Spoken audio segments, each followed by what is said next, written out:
My name's Graham Hanna, also known as Whittle Graham, and welcome to the International Association of Woodcarvers. Get everything going, and then Blake, I'll turn it over to you. Don't forget to unmute yourself, Graham. If I can get my, let's see, mute everybody first. And focused on you, Blake. So I'm gonna mute myself, and you're all good, brother. All right, good afternoon. Welcome everybody to the International Association of Woodcarvers. Today's the 27th of September, a little bit after 3 p.m. Eastern Standard Time. I appreciate you all taking time out as usual to come in our meetings. It's been a busy week. Just got back in from the CCA Carving the Rocky show this past weekend. I know for a fact some of the people that's live in the room here was out there with us. It was a great time. Saw a ton of great carvings out there. If you haven't had a chance to make that trip, you need to put that on your bucket list of things to do. We had over 200 entries in the show. The room was full. All the tables were rented out. So it's just a great time to come out and check out some fantastic caricature carving. Hopefully you had a chance to go out and watch the live streams that we did out there on the CCA Facebook page.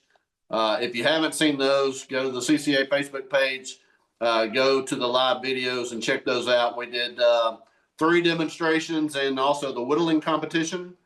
For those of you who don't know, Liam Lambert, who is, I think, 14 or 15 in the North Carolina area, won the whittling competition. So we had about 20 entries, people of all ages and skill levels sitting there carving. They were given a block of wood and a knife and an hour, and Liam came out as the winner. So pretty proud about that. It just reminds me that the younger generation's coming on. There's some kids out there that have great skills. If you know any kids that want to get involved, definitely try to get them involved so that we can help continue to grow the community. Did want to let you all know, and you're probably aware, Pat Coffey is the newest member of the CCA. Pat's on with us today, so we want to congratulate him when you get a chance. Just a great showing of information. He's going to be a great addition to the group. So congratulations, Pat, for that. Want to tell you a little bit about what we've got coming up. So now that we're back from Colorado Springs, we've got a pretty full schedule, at least through about the middle of November, and I'm going to be working on filling up the rest of November and December as far as the schedule goes. Today on our meeting, we got Whittle Graham Hanna. He's coming to us from Alberta, Canada. I'm excited to hear what he has to share with us here in a few minutes. Jim Heiser is going to be on next weekend doing a demonstration on a Santa ornament. So look forward to having Jim Heiser. Joe Savarese, who is in the meeting also, I saw him come in. He's going to come on and present for us on the 11th of October and do a demonstration. On the 25th of October, Ashton Brown from Badger State Blades is going to be in to talk about some new tools that they're going to have out.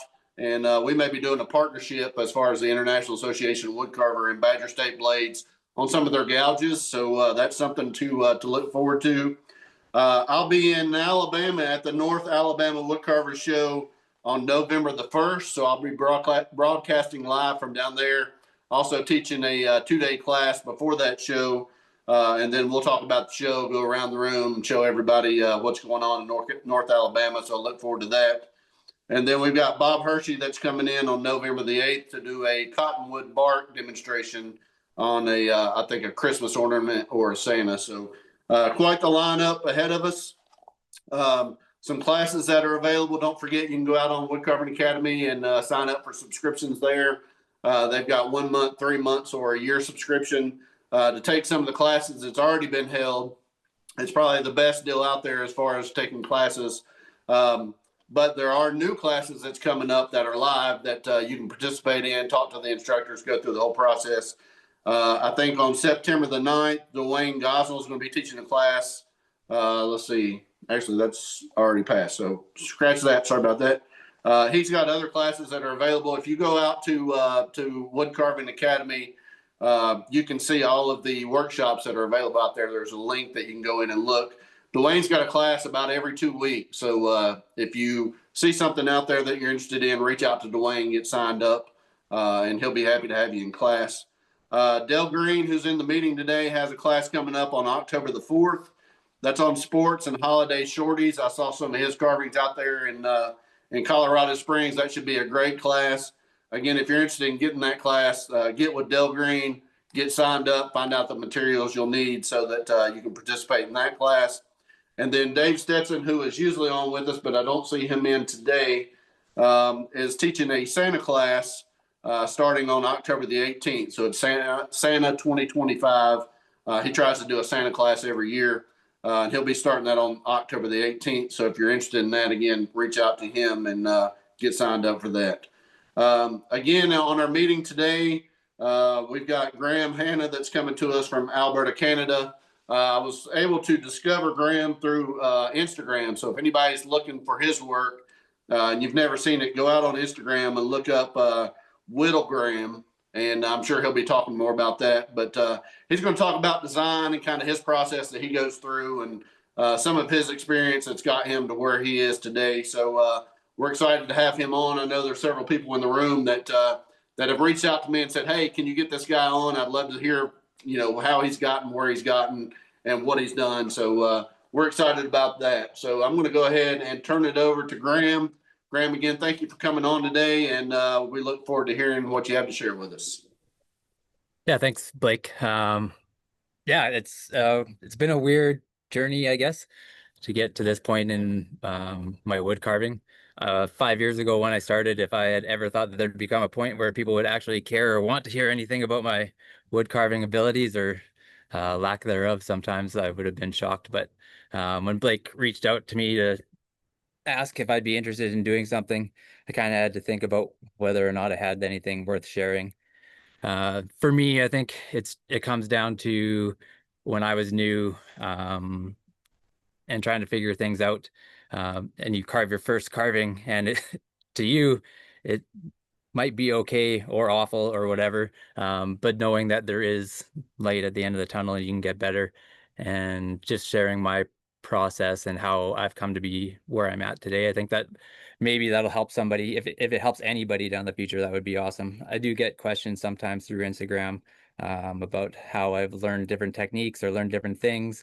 And I think really at the end of the day, it just comes down to finding some people that carve similar things that you're interested in and trying to learn from what they're doing, and then just carving as much as you can to try to improve your abilities and get better.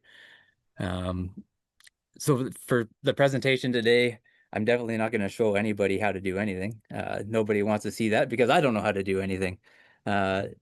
It's funny, as I'm carving stuff, my wife can usually tell how well or how poor things are going based on how loud my sighs are. As I get frustrated or if things are going well, yeah, you can definitely tell by my mood and my breathing rate. But yeah, nobody wants to see me carve anything because most of the time it's me just being frustrated. So like I said, what I hope people do get out of this is maybe just my process, how it's evolved over the last 5 years since I started carving, and then maybe if they can take something away as far as how they design their carvings, or not giving up on a carving is a big thing too. But I'll get into that as I go through the presentation. Yeah, I think I'll just get right into it then. I'm going to share my screen here so you don't have to look at me. And as I go through it, if there's any questions, if anything comes up, or if you have any comments, concerns, questions of any kind, I'm all for it. Does that look good there? Yeah, you're good. Cool. Yeah, so my name is Graham Hanna. I'm up in Alberta. I live in Edmonton, or just outside of it. For those of you wondering, it is a beautiful day out here, 20 degrees. I think that's 70 Fahrenheit. It's nowhere close to winter temperatures yet. Still no snow on the ground. If you're interested in any of my stuff or you want to find me on Instagram, that's my handle there, @WhittleGram. it's definitely not a business. I carve in my spare time, and I have sold carvings in the past, but they're few and far between. I mostly give them away, and I'll get into that in a little bit here. So we're gonna get into a little bit about who I am, why I started wood carving, how it all started, some of my earlier stuff, and kind of where I am today. I used a lot of AI generated images in this thing, and I've started to use that in my carving process too. So I tried to add a little bit of humor in here. That's kind of how I feel when I start most of my projects, especially at the beginning of my wood carving journey. But yeah, so that's me and my family. I'm 39 years young. My wife is much older than me. She's 40 almost, but she likes to say that she's wiser and smarter than me because of her older age. But I'll never be as old as she is, so it's all good. Two kids. I got Wesley there. He's 11. Ben, who's 8. This summer we hiked up that peak there to Berg Lake. And that's, I mean, I think even just one of the reasons that I started wood carving is it's nice to get away from computers and TVs and everything else and just show my kids, but also do it for myself where I'm not spending time in front of a screen. Getting away from the screen time is important. I'm a full-time police officer. Uh, so between work, kids, family, everything else, this is what I like to think is an accurate representation of my work-life balance. I got about 50% of work, 50% for family, got 15% I squeeze in there for sleep, and then that guy's shoving in the 1% time for wood carving. So, uh, like I said, it's few and far between. I'm usually wood carving on the driveway while my kids are playing street hockey or practicing lacrosse or whatever. I just try to get it in.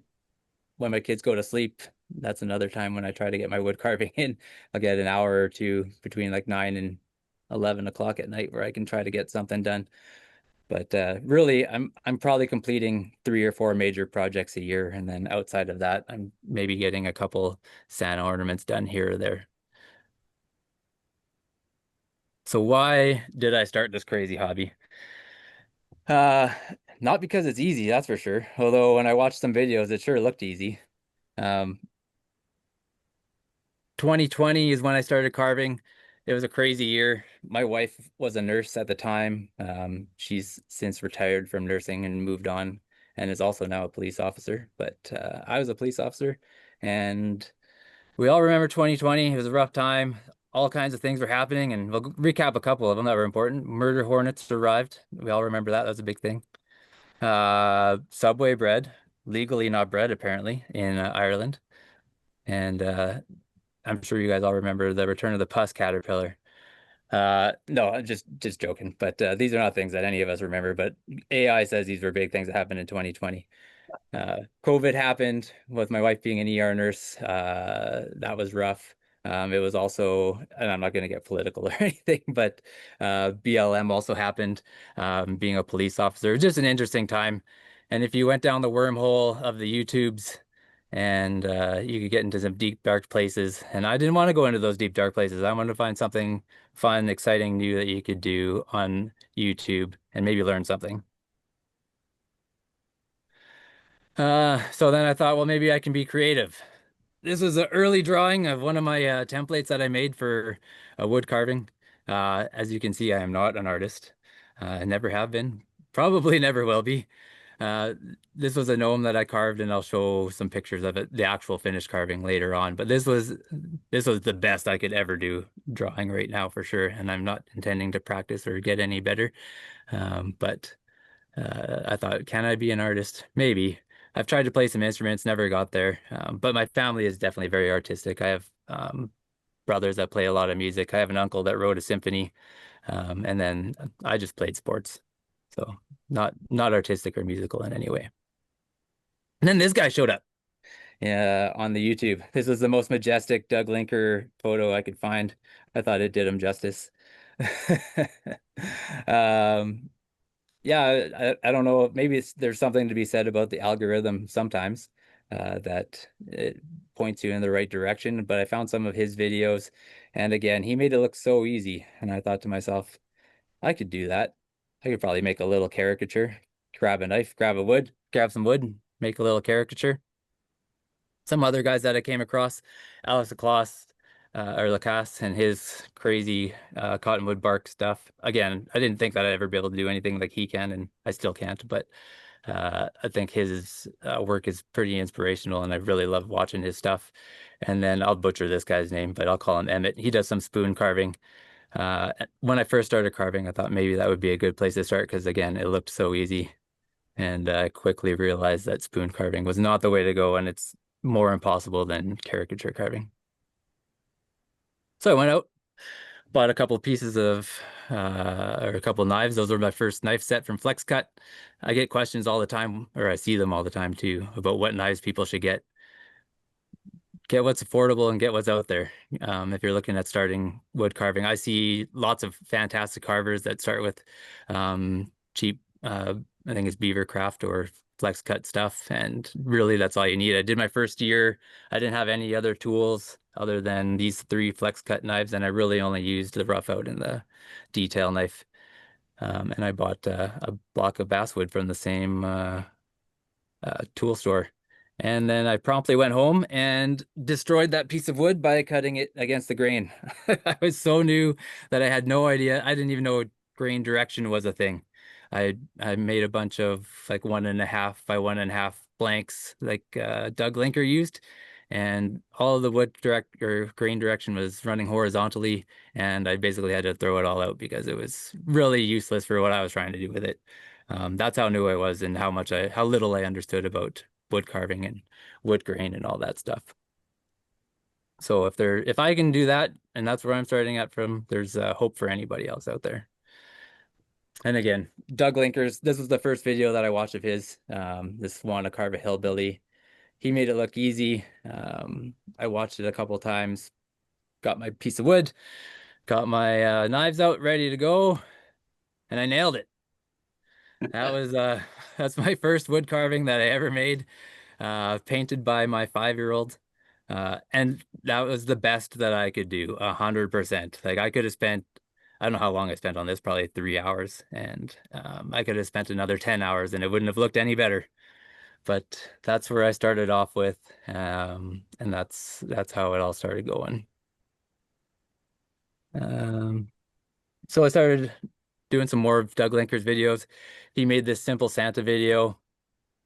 And that was, I think that's my first attempt from his video. And this was probably the first carving that I was actually fairly proud of.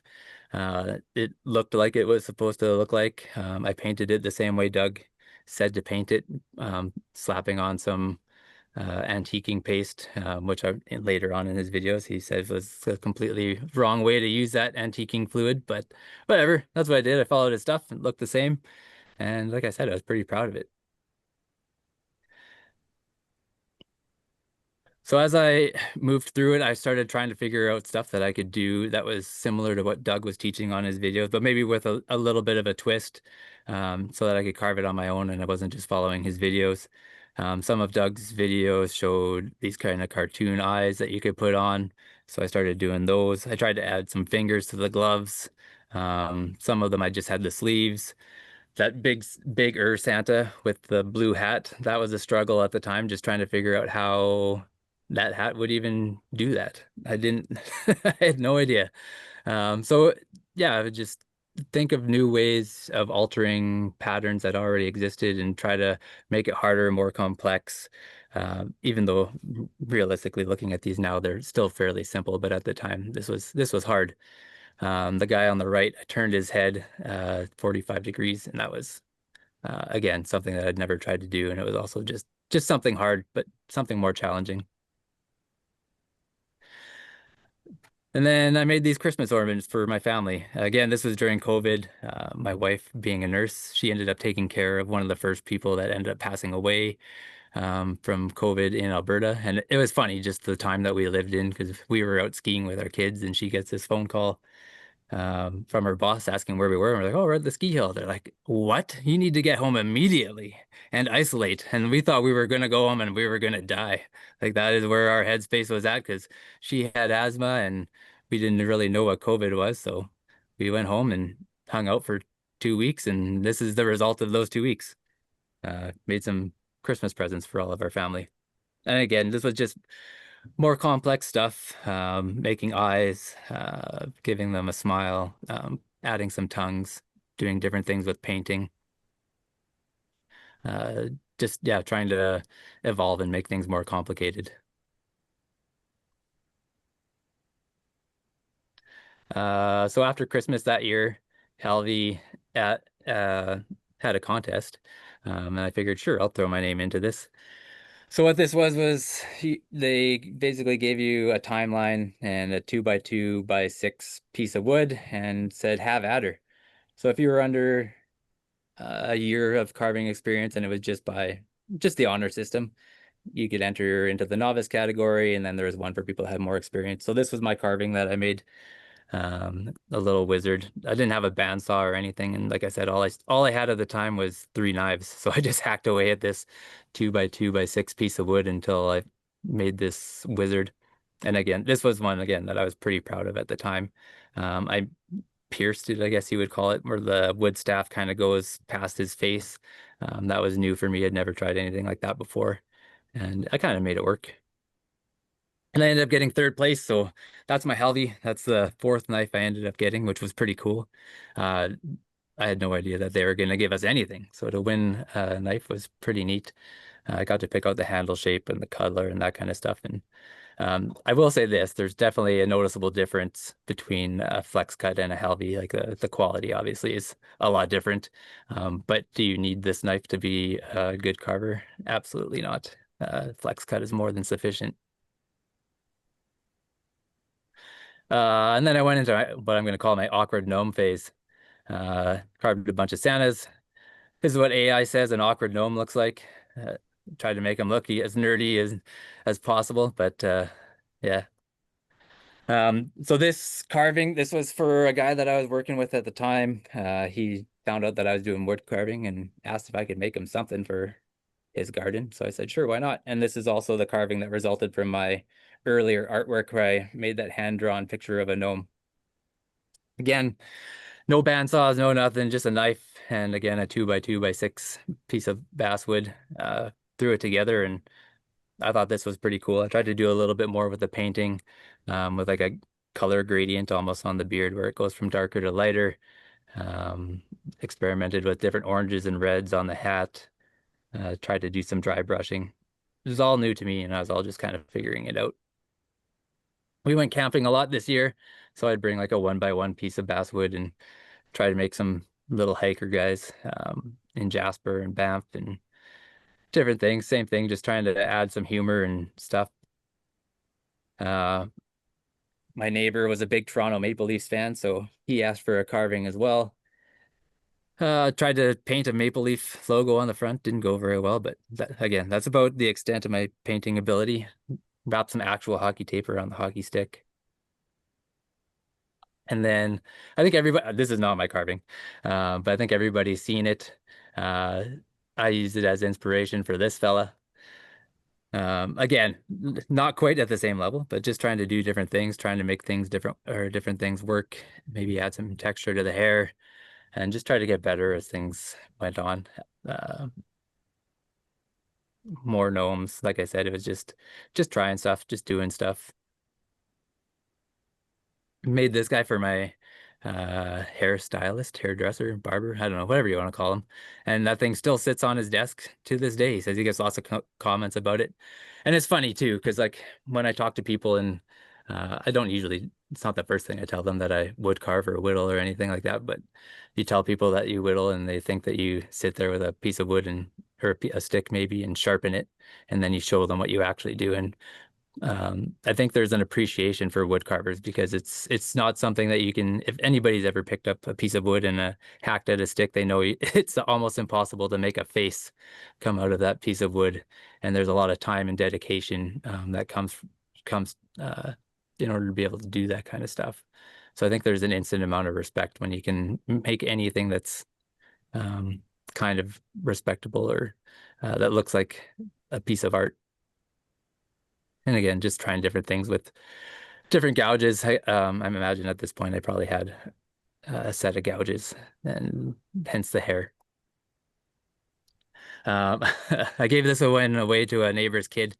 Um, Man, it's funny looking back at this stuff and seeing where I was because to get those ladybugs onto that hat, like that's all one piece of wood. And for me, my wrapping my brain around saving those pieces of wood on the outside of that hat so that I could carve a ladybug out of them as I was making this gnome. That's all stuff that was new and foreign to me, and I just it took a lot of brain power to figure that out, even though it's such a simple design. Um, you just gotta, at the time, push the boundaries, I guess. And a frumpy fella. So yeah, this brings me to today. So this was a more recent gnome carving that I made for one of the administrative people downtown. Her desk was just full of gnome stuff, and I figured that I could make something that was just as good or cooler than the stuff that she had on her desk. So I sat down, made this police officer gnome. He's got his hands folded behind his back, some flow to the beard. He's got the Edmonton Police crest on the sides, and then she works in downtown division, so I made a little sign. And I think like this is one of many that I've given away, but I think when I started this whole carving journey, I thought that it would be really cool um, to give carvings away to whether it's police officers or other first responders or people that are um, leaving squads or doing whatever, it's not uncommon for them to get some sort of gift. And I think that handmade gift and the time and the effort that it takes to make these things. Sorry, I have a dog in my face right now. It's distracting me. Yeah, I think it's just a cool way to say thanks. And then that really made me push my carving to a point where I wanted to be able to give these things away. The obligatory corner Santa. So I think everybody's carved at least one or two of these corner Santas throughout their carving career. And Blake was a big reason for me getting into those. I followed his YouTube video first, and these were some of the first ones that I made, and I thought these were pretty cool. Looking back on them now, there's obviously some issues around some of the physical features, but they're finished. And like I said, I was pretty proud of them at the time, but they evolved over time. I got better. I sunk the eyes in a little bit more.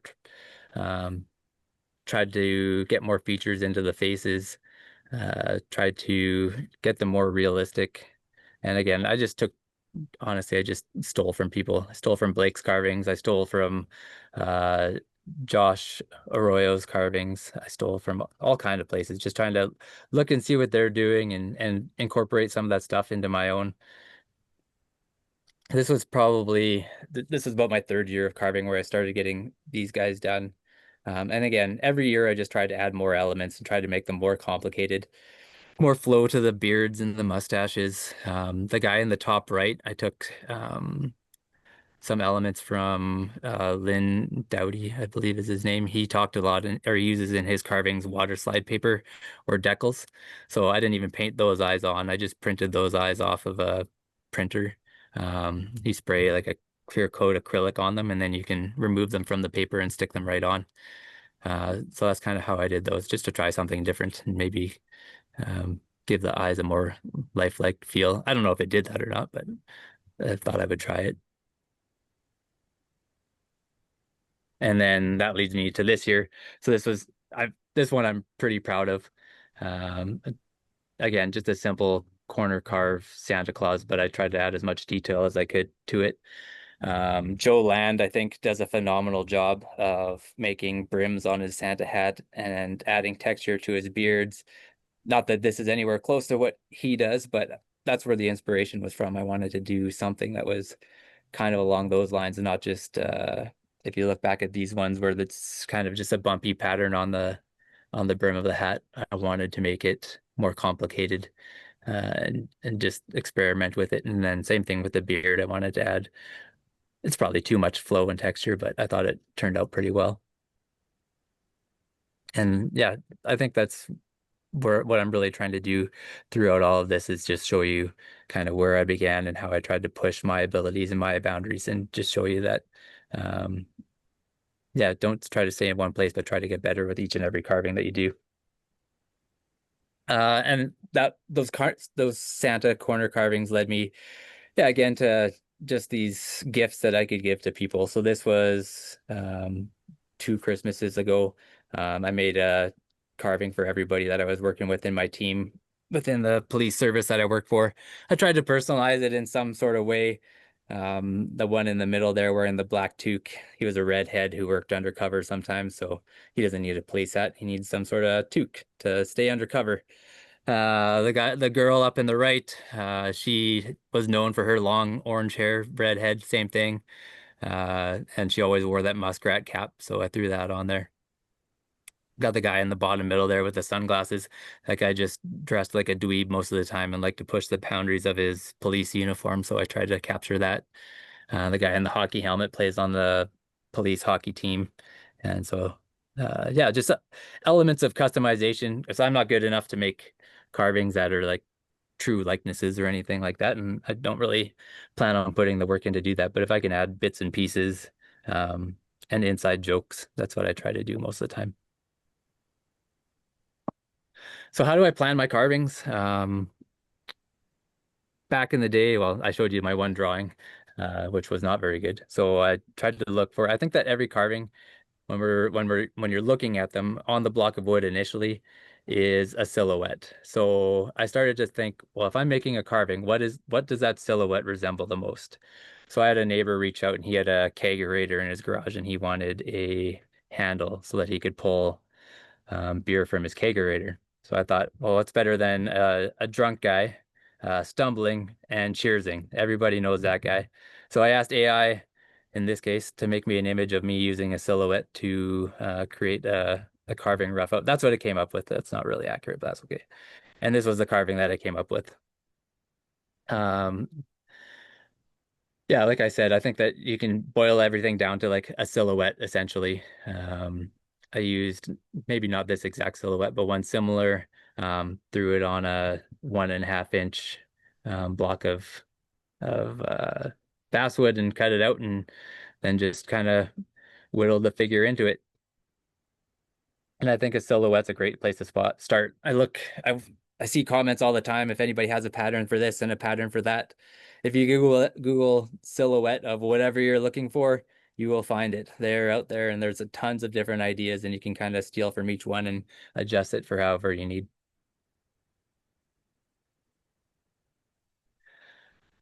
Yeah, when I started this whole carving journey, I wanted to get good enough where I could create these carvings so that they could be gifted out.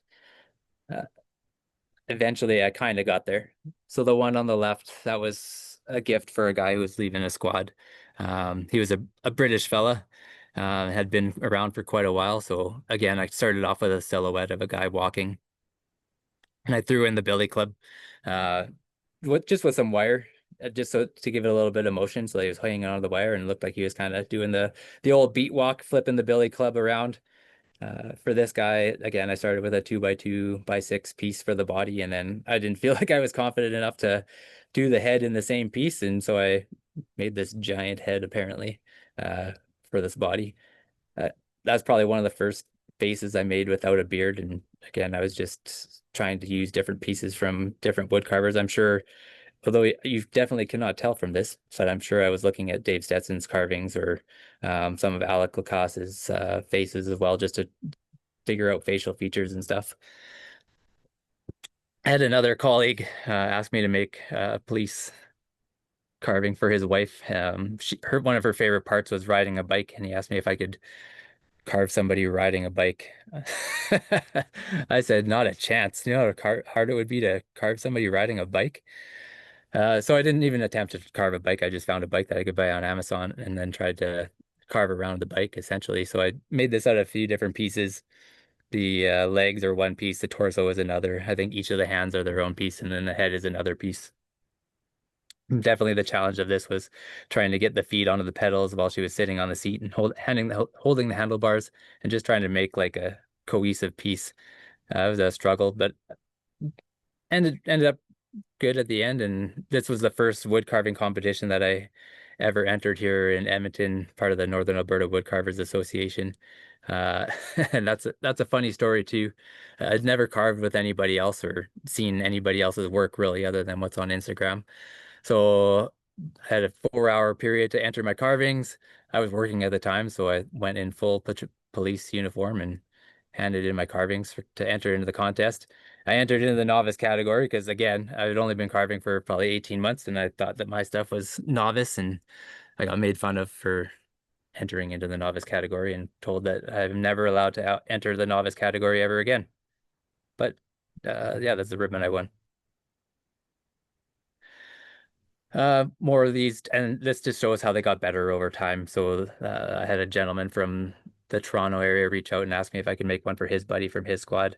Uh, Again, I could do so much better on the face now, but I wanted to add a lot of motion. So again, a silhouette and just have a running person. Try to add some motion with a wire and the mic for his radio. And then I had a former colleague reach out from BC, and he's in charge of their impaired drivers unit. So I wanted to make him an impaired driving scene as best as I could. So again, a police officer and then a guy giving his breath sample. And I wanted to make, if anybody in the crowd has been a police officer and they've given these breath samples, you never know what you're going to get during these investigations. I wanted this guy to be disheveled and blowing as hard as he could into this thing after having crashed into that wall and just make it as kind of realistic but also comical at the same time. I added some stuff just to give it a more personalized feel. So the approved screening device or the breathalyzer that he's holding his hand, I added the fail digital readout on it, um, and as well as the Surrey Police on his back. And again, that's all with the water slide decal stuff that you can use just with the inkjet printer, spray with the acrylic spray, and you can slide it right off. I'm not good enough to paint any of that stuff, so I cheated a little bit, but I think it looks pretty good. And the finished product, all painted up. Again, I added a few things just to tell the story of the tire tracks on the sidewalk there crashing through the wall. The BC, British Columbia license plate over 80, so that'd be the legal limit for driving up here is that 80. Just again, add some personalization, some touches, a few different things. And then more recently, I made a police bust, and this is for my boss as I was leaving his crew. I just wanted to do something for him. He was a pretty good boss, and again, I think that the whole reason I started this journey was to be able to create things so that I could give them away as gifts and presents and that kind of stuff. And this is one that I'm pretty proud of. It's got the Edmonton Police flashes on the side, again printed off and sprayed on so that people know that it's Edmonton Police and not somewhere else. More silhouettes, again from BC. Someone asked if I could do a police woman, and I don't know if for everybody else that has tried to carve a police woman or any kind of woman, it is not an easy task. So I said sure, and I did it by completely covering her face with hair and sunglasses so that I didn't have to carve a face.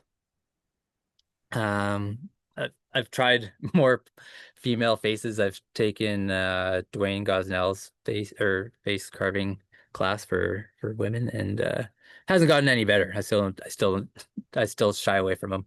Try not to do them, but this one I was pretty proud of as well. Just to take you through the process a little bit.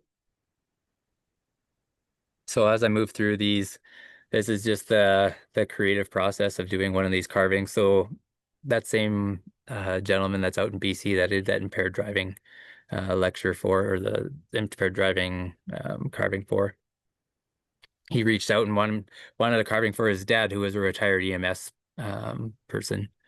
So again, I just looked for a silhouette of a guy holding a gym bag or something similar, and started with that silhouette for this piece.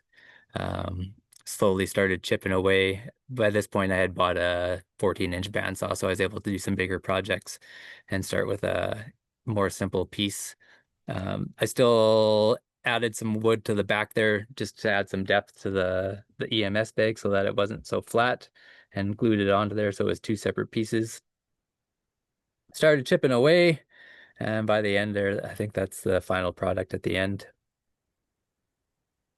And for this one, I had bought Alec Lacosse's book and or Lacasse, and it helped out a ton. Just getting some more extra detail in the face, following some of his instructions for the mouth and the eyes and everything else. It was a huge help, and yeah, I honestly can't say enough about this book. It helped me out a ton. And then I'll paint it up. Uh, Again, I used some of those decals for the shoulder flashes, for the BCAS logo on the front, and then it also says paramedic on his back.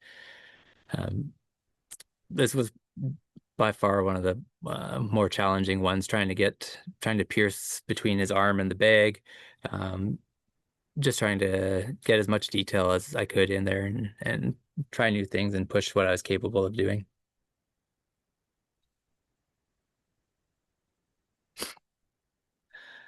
Yeah, so what am I doing now? Same things, just trying to do different things, push the boundaries.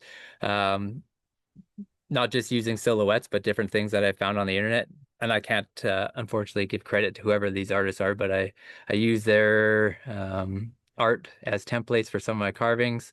Um, for my sister-in-law, she was a big Harry Potter fan, so again, just using the outline, the silhouette, and kind of the drawings as a guideline to carve these guys. So I got Hagrid in the back and Harry in the front, uh, just pushing the boundaries of what I was able to do. Putting it on a base, painting it all up, and this was for the last year's, I think, um, wood carving show for here in Edmonton. And this time I entered the open category, not the novice category, and got second there. So placed pretty well. There's some pretty good carvers up here. Again, more carvings for police as they're leaving whatever unit they're in, or um, I think that being able to include some props and stuff in the carving that were unique to whatever position they worked were good. So this was a staff sergeant that was leaving his spot in a guns and gang section, adding some. Obviously, a big part of what they did was gun seizures. So rather than carving a bunch of guns, I added crates of guns to imply that, there's too many to even show. A big tub of ammunition, some explosive devices, and yeah. And then into some more comical stuff that I've done. Um, where I work now, we write a lot of warrants. It's mostly desk work. It's not super exciting. The work we do is important and cool, but I wanted to show that or have something in the office that people could pass around or give out when they did something worth recognizing. So I created this goat using AI. AI gave me the images, and I'll get into that a little bit in a second here, but AI gave me the goat image that I used, and I threw them on a big stack of spiraling paper um, with the front of a warrant on it to show that, this goat was on top of this giant stack of paper as if he had written this great warrant and named him the Rote Goat. So that's still in the office since the award that gets passed around for, um, people that do above and beyond or accomplish something that's kind of out of the ordinary. Not only do I do the police carvings, but every year so far I've done like a bigger Santa, something that I gift to a family member. So the first one that I did was for my grandma. And this was from a Roger Stiegel pattern that I altered a little bit. So he had a Roger Stiegel that you can go on his YouTube and he'll teach you how to carve it and give you all the plans for it and everything. I altered it a little bit just by changing the list up, and made it quite a bit bigger than I think that the one that he carved. And again, at the time in 2020, this was hard, and I had a smaller bandsaw. So what I did for this one was I cut two pieces of basswood with the side profile, and then I ended up gluing them together down the middle to make the bigger Santa Claus. Added the base and kind of carved it from there. This was pretty challenging at the time, and I hadn't really done much for facial features outside of some really small, simple Santas. So to be able to carve those eyes and stuff at the time was pretty challenging. But this was for sure one of the most or the best carvings I had carved back in 2022. And we moved into 2023. So this guy, I was in a Hallmark store and I saw this Santa Claus on the shelf and I took some pictures of it. And that was the inspiration for my 2023 Santa. And I kind of used his shape and figure as a general guide for this guy. And so instead of holding, I think this other guy was holding a lantern. Yeah, I decided to make him holding a list. So he's got the nice list. And again, this was for my mom, and those are all of her grandkids' names on it. Um, and again, I just used that kind of pattern that I had seen at the Hallmark store as my general outline for this guy. Instead of having his hand over his arm, I think in the Hallmark one he was holding a tree over his arm. I just put it in his pocket. But um, yeah, I kind of look for inspiration wherever I can find it and use it however I see fit. So for last year's Santa, and this is the one that Blake has been sharing quite a bit during his Instagram posts, I started using AI a little bit more. So again, I'm not an art guy. I'm not creative. I found out about AI image generating, and I was like, oh man, this is way easier than trying to figure out my own stuff, for better or worse. So I asked AI, this was the general or the prompt that I gave it. I was looking to make a tired Santa.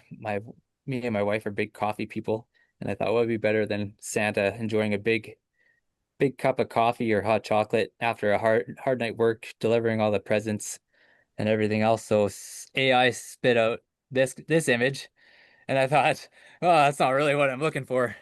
I don't think I can carve that, and I don't know if anybody wants that in their living room. So, maybe an idea for later down the road, but that wasn't what I wanted. So I was like, well, maybe you can make it a little bit cuter. Like, I still want to be tired and exhausted, but maybe you can give him a coffee mug. And this is still a pretty cool design, maybe something that I could carve down the road, but still not 100% what I was looking for. I said, well, that's better, but maybe we can make him taller and a little bit more realistic. So it gave me this image, and you know what? I was like, this is cool too.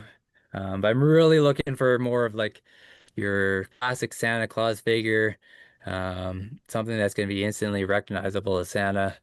So I gave it one more prompt. I said, well, maybe not quite that skinny. Let's make him look like Santa. So this is what it spit out. And this is the image that I ended up using. So fairly recognizable as the carving that I ended up with. I took this exact image, um, cut it out, pasted it onto I don't know, like a 4 inch wide by 6 inch tall. I think it's a 2 inch thick um, piece of basswood. Carved my Santa. So that was the finished product there. You can see it side by side that it's fairly recognizable. I wanted the coffee mug to still be a little bit bigger because who doesn't need a bigger cup of coffee? Um, and what I really wanted to emphasize on this guy is just how tired he was. So I wanted to make those eyes sunken in. I wanted to make some bags under his eyes. Um, I tried to incorporate some of the hair from the picture that I wanted overlapping on the hat.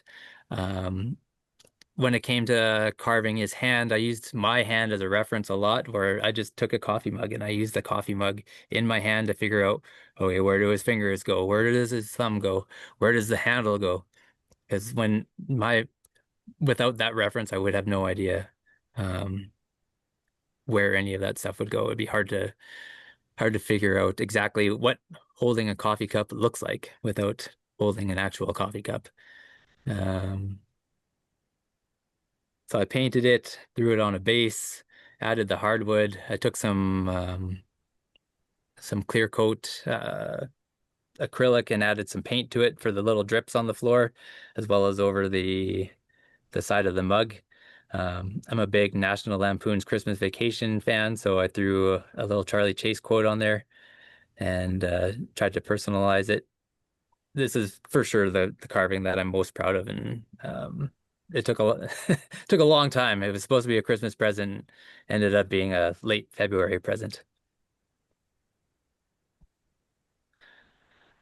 Um, so part of the problem with this whole AI generation thing, and don't get me wrong, I'm aware that there's a lot of them, but my biggest problem is now I have too many ideas.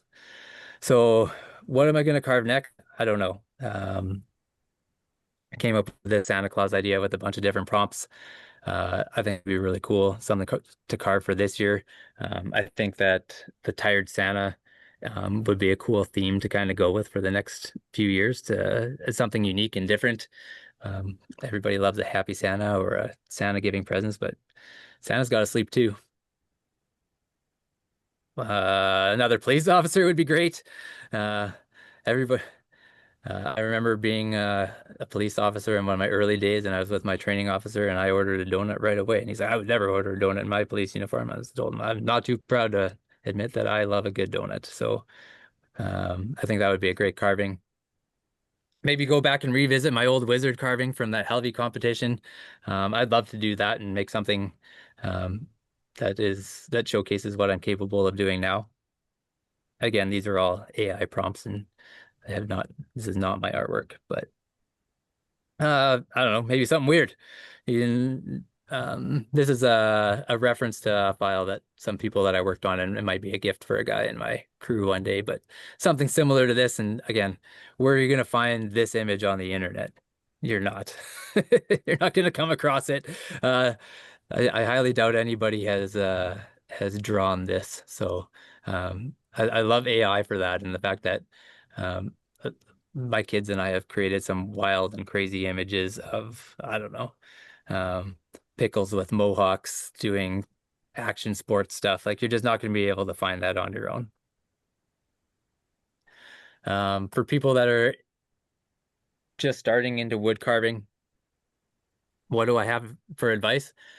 Take my any advice I give with a grain of salt because I've been doing this for 5 years, which is basically a minute in the grand scheme of things. But I get asked all the time, how can I make my carvings better? To take your time. I do not create a lot of carvings. Like I said, I probably create 3 or 4 main carvings throughout the year, and each one of those, given the amount of time that I have to carve, take anywhere from 3 to 4 months to complete. And that's like doing them 2 or 3 hours at a time per week. So take your time. It is hard watching some of the best carvers out there um, create a piece of art in minutes, um, or at least what it looks like minutes. One of the coolest video I ever saw, and when you realize how bad you are at carving, is when you watch Dave Stetson on a YouTube video carve a young person into a middle-aged person and then into an old person in the span of 5 minutes. It really shows you what a master carver is capable of doing, and all from one block of wood. It's absolutely crazy. So for us that are rookies and that are new, take your time, set a carving down for a while, come back to it. Um, yeah, I've definitely figured out problems just by not carving and looking at it over the course of a week, and then it'll come to me about what I need to do to make this carving better.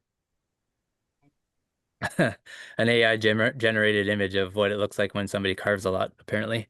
Carve often. I'm uh do as I say, not as I do. I don't carve that often, not as much as I should or would like to, but um the more you do it, obviously, the better you're gonna get.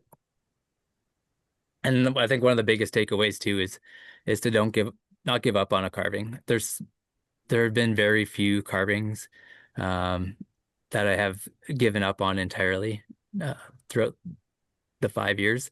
I find that, like I said, as I'm carving some of these things, some of them are going horribly for, or at least it feels like they're going horribly for the first 90% of a carving.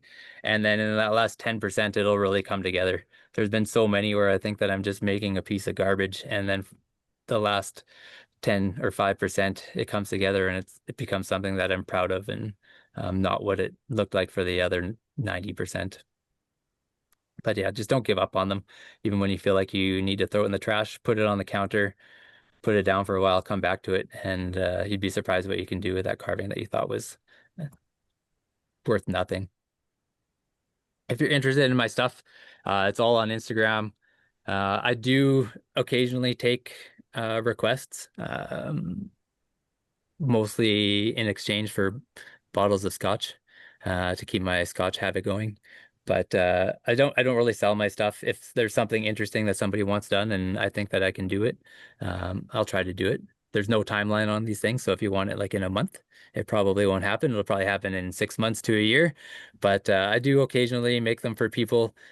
Like I said, though, I only do about four to six per year, so not very much.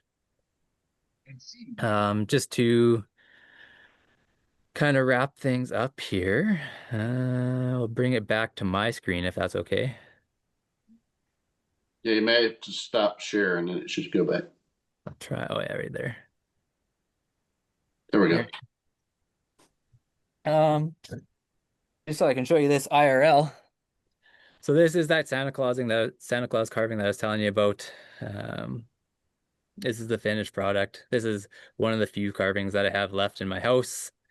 This one's not going anywhere unless my wife leaves me, and then I won't have it anymore. But yeah, just to give you an idea of what the actual scale is, I did. So this was actually two pieces. I added this whole hand and mug on and glued it on before I started carving, um, just so I didn't have to carve away all this other excess stuff. My bandsaw's not big enough to handle that, so that was how I kind of did that.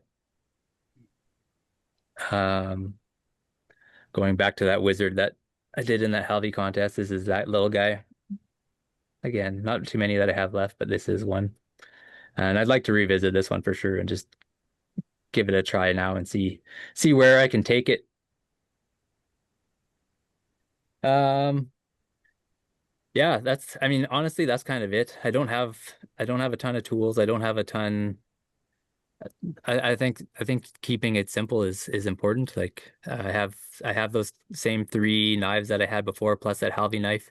I ended up buying a couple other flex cut gouge packs. So I have like the starter pack, which has five different gouges. I think it's four gouges and a V tool.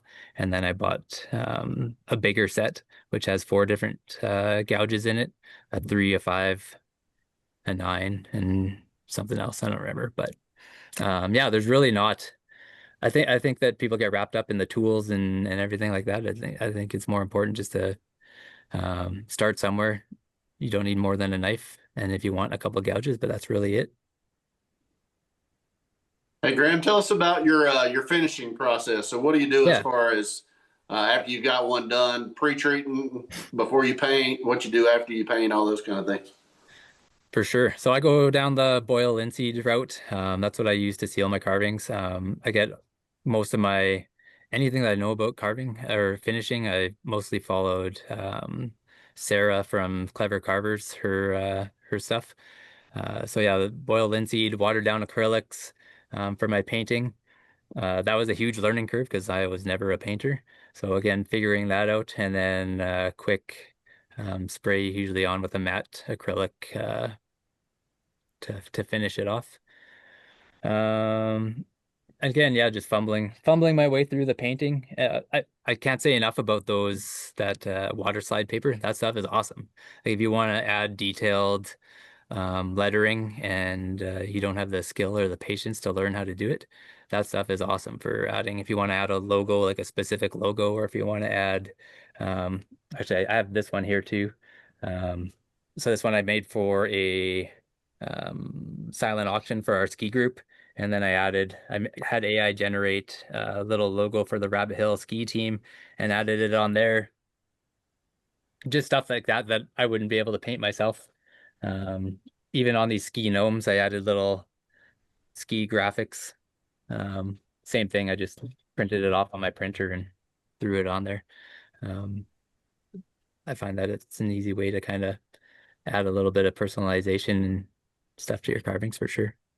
And you said that you learned how to do that through Lynn Doughty.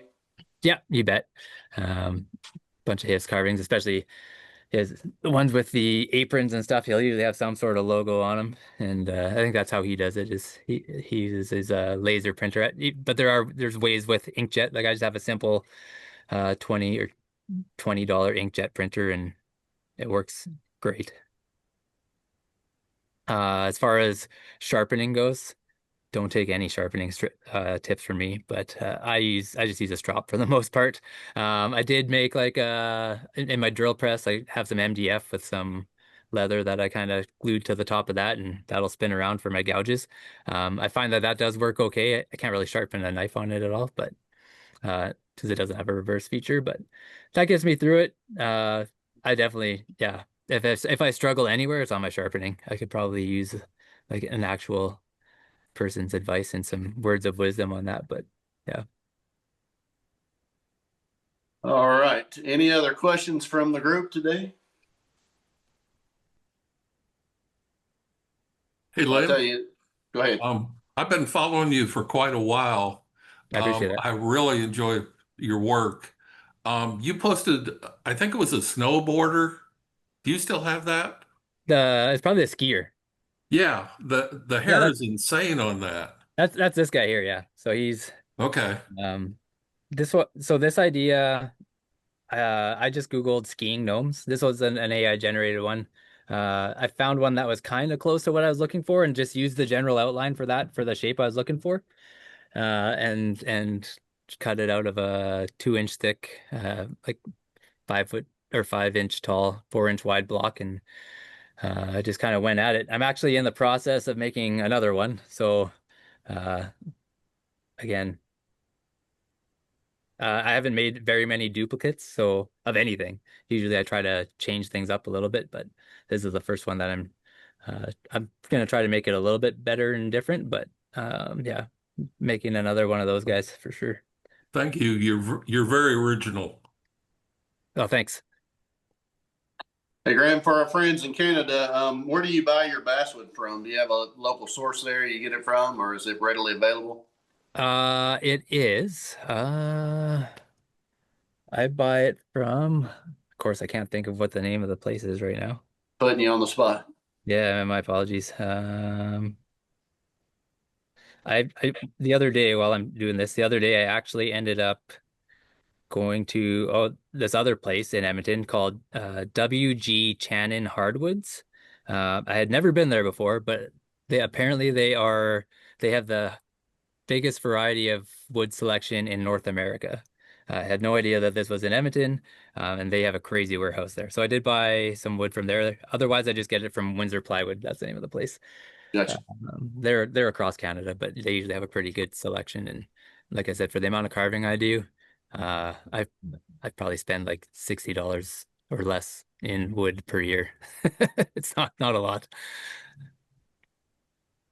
All right. Anywhere else they can see your work outside of Instagram? Do you have the website or Facebook? No, that's it. That's it. Okay. And I'd be remiss. So the name Whittlegram. So my wife made sure I mentioned this. It was her idea. My first name's Graham, obviously. Some people call me Graham, so that fit. And then the whittle is a ode to whittling, but I'm not a very big guy, so you could say that I'm whittle. It does come up, but that was her idea. All right. Well, we've got a lot of comments going into the chat. If you get a chance to take a read on those. I certainly will. Everybody has been glued to the screen. I don't know if you can tell or if you can see the people, but in some of these meetings we have people drop off and they're preoccupied with other things, and it seemed as though everybody was locked in on what you were saying. So I appreciate you coming on and sharing what you have. And as I told you before, I'm a big fan of your work. Like they said a few minutes ago, your stuff is very unique. It's not just like other stuff that we see all the time. And I'm glad you've pushed your skill level out there so that you can advance and do some things on your own. And the tips that you've given about AI have been worth the weight in gold as far as this meeting goes, because people often come on and they're like, well, I don't know how to draw. I don't really know where to start. I've got to use somebody else's patterns or whatever. And just to hear you say, I just use a silhouette and just, go at it. That's really the best way to learn. You're going to mess some stuff up, probably going to throw some stuff away, but in the process, you'll learn and you'll grow and you'll be able to do better. And you've proven that today in your presentation. So thank you for that.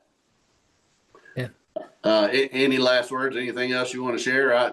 Like I said, I appreciate you coming on, and hopefully we can get back together again and see more of what you're doing. So look forward to that. Yeah, no, for sure. I appreciate the opportunity, and it was, yeah, super cool to come on here and share what I've done and how I've gotten here.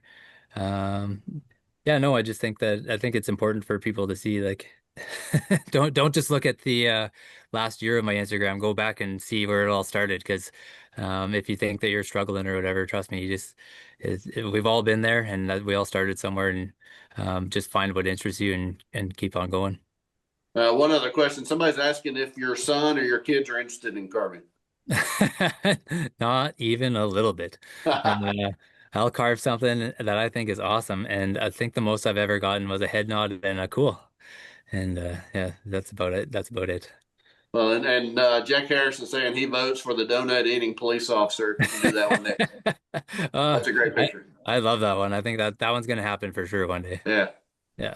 Well, outside of carving, thanks for the work. Thanks for the work that you do. It's it's nice to know that we have police officers out there that's keeping us safe and taking care of things. And I just want to Yeah. say thank you for that. And Sure. like I said, thanks for coming on. Thanks for sharing what you've shared today. And again, look forward to getting back together with you. And if anybody has any questions, you can reach out to Graham on Instagram, and he'll be happy to answer any questions you may have or point you in the right direction. One name that I left off the list earlier as far as our upcoming schedule, Mike Bloomquist is going to be coming back in with us on the 18th of October. So we really are booked through November the 8th, starting this weekend. I'll be putting all that stuff out there on social media. Just keep an eye out, but just plan on, if you have the opportunity to come in here and meet with us at 3 p.m. Eastern Standard Time. We're going to be doing more knife auctions. Helvy Knives just donated 12 more knives while I was out in Colorado to us. They're all autographed CCA knives, their signature series. You can't get them anywhere else. This is the only place that you'll be able to get these knives because, one, they're autographed. Two, Rich has taken the time to go in and burn some of the logos that people have on these knives. He's not doing that anymore on the signature series knives. So these are really specially made for these meetings. They believe in what we do, and they're always a big supporter of ours. And I just want to say thanks to Rich and Holly at Helvy Knives for their donations and what they do to help us with these meetings. So want to remind you all, this past weekend, CCA released this book, I'm All Ears. It's the newest book that's out there by the CCA. It goes through carving ears by every CCA member out there. And you should be able to find those either through a CCA member. There's going to be some shops that'll have those available. I talked to Del Green earlier, and he's sending some out.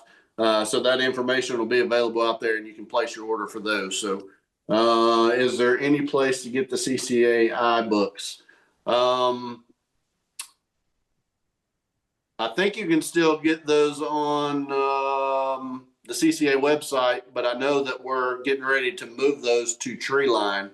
So if you go out to Treeline USA, you should be able to purchase them from there. I think they ship all over the place. They're also going to have these I'm All Ear books. So make sure you try to go out and check that out and pick one of those up. Again, it's a great resource. I was looking back through the iBook yesterday, and it's just a fantastic book.